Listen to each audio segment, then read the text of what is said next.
I'm gonna show you how these Osmo Pocket 3 accessories are gonna up your game and take you up to the next level in cinematic filmmaking with the Osmo Pocket 3. Cinematic's a term that's just thrown out there. Sometimes it's the black bars that are on the top and the bottom that make you look like you have that widescreen view, or the actual mechanics of how you shoot your footage. For example, you know the 180 shutter rule, that you want just everything to look natural, the natural motion blur. As I move my hand like this, how it's blurry as you're seeing it right now, it's not choppy and very clear, making it look natural. So we're gonna talk about things like that today with the Osmo Pocket 3. But before we get started, I wanna give a special shout out to SmallRig and say thank you for sending over these SmallRig accessories for the Osmo Pocket 3 for me to review today. The first accessory we're gonna talk about is pretty simple. You wanna keep things clean and safe and protected. You wanna make sure that you pack everything right. And this soft case from SmallRig is awesome for that. So really great material, and it's nice and slim, so you can slide that right into your bag. But when we open it, there is this zipper pocket pouch in the top that you can store items. And this is actually sewn in here. So when I have the Osmo Pocket 3 in its included case, you'll see it fits pretty clutch right there inside of it. Then this base you can put onto here, and that'll fit as well. You can fit all the other accessories in there. It's a good size case. You could also put cords and stuff into here, and just have that stored really quick, lightweight, on the go for you. Pretty much the essentials of what you need for the Osmo Pocket 3. Obviously not a cinematic feature, but protect your stuff and keep it clean so that you could shoot cinematically and be ready for that. Okay, next we're gonna talk about a couple of cages. The first one is this aluminum 5072 cage. What's really cool here is you'll see you have 1/4 on the side so that you can mount some things on there, and I'll show you that. You have a spot for a lanyard right there that comes with it. And then also on the back, you have the Smart Fingers for action cams. So you could use this with all of your action camera mounts. And then on the left side, you have a cold shoe adapter, as well as another 1/4 here. What's on the front here is the DJI quick release system that if you have other Osmo accessories, that'll work with that as well. And the way this works is you open it here and you line up the controls inside, and then you close this door, and now you have this on there. It's also really great since the Osmo Pocket 3 is so thin, sometimes it's a little difficult to hold, so it's nice to have it like this and gives you a nice grip. But as I mentioned, I'll show you some of the other features. I have that Osmo Quick Connect right here, and all you have to do is put it onto the front and it connects like so. Pretty simple. Okay, so now we've got a couple of options from here. From the right side or the left, you can actually attach the SmallRig clamp, screw this in. Now that's stable. What you can do is you could actually use this clamp to mount it to anything. So for example, you can mount it up somewhere high and then have the Osmo Pocket 3 hang down, or you can mount it over here on the desk. I'll arrange this to how I want it to be, so you can attach the clamp on there and so on. But one other thing I really like is since you have this cold shoe mount on the side and I have my microphone with me, I could just slide my microphone onto here, push it back, it stays on there pretty steady. Or, this is really fun, to use this smartphone adapter, I can slide this into the cold shoe mount, tighten this here, then I can actually MagSafe my phone onto here, and I can use the DJI Osmo app on my phone as a monitor and film this way. So it's really cool. There's a lot of things that you can do with this cage. Simple cage. But now I'm going to show you one that's just slightly different from this one. And this one's interesting. This is a cage kit, and it adds structure, protection, and expansion. So it's pretty simple. Nothing on the back. You have 2 1/4 attachments on the left and on the bottom. And you have this screw here, which I'm going to show you how to use that with the battery if you have that. And then on the right side, same thing, but it comes with the included NATO adapter. So what we'll do is we'll take our DJI battery, put that into here, slide that all the way in, and let me use my DJI tool, and I'll tighten the battery into here. Now what this does is, this has the battery grip, but also it has this attachment on here where you can expand all of your other possibilities. So all I need to do with this, instead of taking something apart each time and reattaching it, all I have to do is slide this on and it clicks into place. And it's just this accessory that's for the battery grip, and it provides me with other mounts. So since there is a NATO adapter onto here, I can use the NATO grip. I just slide right in like that. It can't go anywhere until I release it, but then I could tighten it right here. What's cool is this is actually leveled evenly, so I could let it sit alone just like that. Now, one thing that's really interesting about this is this actually makes it more, ergonomic to film with. and I like it. It makes it easier to kind of hold out and such. So there's that. But also on top of that, if you wanted to utilize these 1/4 threads on the left side of it, you can actually just get these small rig grips, and these just screw right into place right there. Then you can have two if you wanted to. But honestly, the one is pretty nice because a couple of things that you could do with this left side now is, again, you can screw this onto here and use this as a clamp adapter. So you have that. And then also what I really like about this NATO grip is I can attach this light onto here, onto the top of the cold shoe. And I can have light in front of me, or if I wanted to flip it around, I could have the light on me. 1, 2, 3, flip this around, and I can film myself with the light on me. And the way we take this apart is we loosen that, and then all you have to do is push this down, and that comes apart. Very quick release for you. And to take this apart, all I have to do is push this button and release, and now I have my battery grip here, and I have my Osmo Pocket 3 free. Now this other one is a very unique accessory. This is the shock absorber. Now the way that this works is you put your Osmo Pocket 3 onto here. There's a little notch right here that you can align that circle onto. I'll tighten this. That has my Osmo Pocket 3 in place, and I can mount this onto a vehicle. I've seen it where people actually use it and they're filming other vehicles, but you could actually use it to film yourself as well. And as you're driving, you know, this helps absorb that shock, kind of like the way that shocks work in your car. That's why you don't feel a lot of bumps in your car, because of the springs. This works the same way. And then you're also getting the stable footage with the Osmo Pocket 3 with the 3-axis gimbal as well. So what we're gonna do is we're gonna get a nice clean surface right here.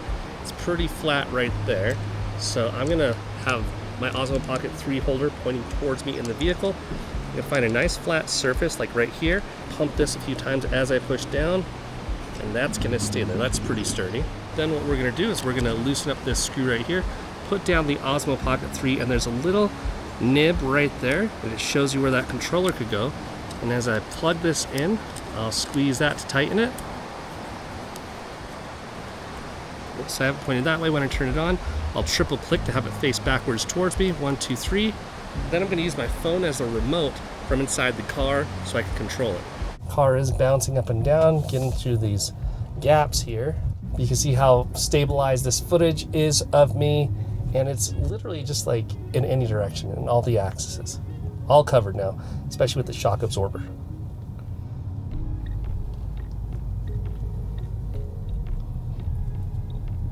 Let's see how dark it gets and if it can still track when I'm in the shade.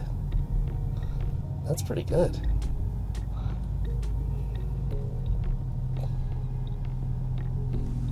Let's cross through here. There's a little bit of a bump up front, so I'm gonna go down a little bit, and it does stop me here. Okay. Lastly, I want to talk about the 4 different filter sets that I have here. Now, something about these filters, I don't know if I just haven't noticed before, or if I'm new to it, but these are very low profile, and I'm going to show you how exciting this is, because usually when you close up your Osmo Pocket 3, you have to take off the lens filter and it hits there, but these are low profile. You could leave these filters on all the time. Okay, the first filter kit I want to talk about are the ND filter set. Here you have ND 8, 64, and 256. They're pretty much like sunglasses for your Osmo Pocket 3. That way you keep your settings as static as you can, and these will just darken that image for you. Pretty simple, pretty standard ND filters. Gotta love them. Okay, so right now the image is pretty blown out in my car because since I'm locked in at 24 frames per second, I've got it at 1/50 shutter speed. And so I want things locked at where they're at because I want to control that for a cinematic look. And I've got my ISO limited to 50, so even at that, it's still pretty bright. But I've got a bunch of ND filters here. Okay, to kick us off, we've got a bunch of ND filters to try. I've got this one right here, ND 8, 64, and 256. This is the first pack. This works just like how sunglasses would. So I'm gonna pop on the ND 8. Let's see how this one looks. ND 8. ND 8 is a little better. Let's swap it out for ND 64. Each of these numbers indicate the strength of the ND filter. There is ND 64. ND 64 is looking pretty good, honestly. And this one's really strong at ND 256. So those are the ND filters. Okay, these next filters I want to show you is a variable ND filter with 5 stops. You have an ND16 and a circular polarizer. The circular polarizer will help you reduce that glare, whether you're filming through glass or if you're filming a phone or a mobile device where you don't want to get that glare. And this LPF is a low pass filter, and it's generally pretty good to soften ultrafine details. So if you're filming like patterns and such, and that helps you avoid wavy lines and false colors or strange patterns that appear. 16 onto the front. And as you can see, there's the image. Okay, then I'm gonna rotate the circular polarizer here. See how where I have it adjusted here, you can actually see directly in the vehicle. Obviously you're getting glare from the sun, but it does reduce the glare that you have overall. And if I rotate this, you'll kind of see that's how it looked before with all that glare. And I can crank it down so I could see myself inside the vehicle. So look at this light behind me, and let's see if this 6-pointed star will do something on video. See that light right there? It just turned into a 6-pointed star. Very cool glare. This is a very niche and fun effect. Next up is a black diffusion filter and variable ND filter. I'm gonna drop this onto here. I have this turned all the way to the low. See how everything's softer now? And then if I turn and crank this up even more, and this is the maximum of the variable ND filter, and I crank it back up, I can control how light and dark I want this to be. That's what's really great about the variable ND filters. You don't have to constantly keep switching filters. Okay, then this last one right here is black diffusion, ND16, and a circular polarizer. So what I'm adjusting here is a circular polarizer. And the last filter kit I want to talk about is the CPL, which is a circular polarizer. There is a Pro Mist half and a black Pro Mist half. So I'm going to show you here. I already showed you an example of the CPL, how that works. We're going to go straight to the Pro Mist half. So you have this image of me, and I'm going to throw this on and show you how it softens the image a little bit more. The other ones up to this point were quarter mist. This is now half mist. I like having the light behind me just so that you can see how effective it is in the diffusion. The white mist filter is generally pretty good for romantic scenes, dream sequences, and even giving you those retro vintage vibes. And then this is black Pro Mist half. Wow, a little stronger diffusion, especially with the light there. And it kind of gives us this dreamy look, but also keeps that punchy contrast.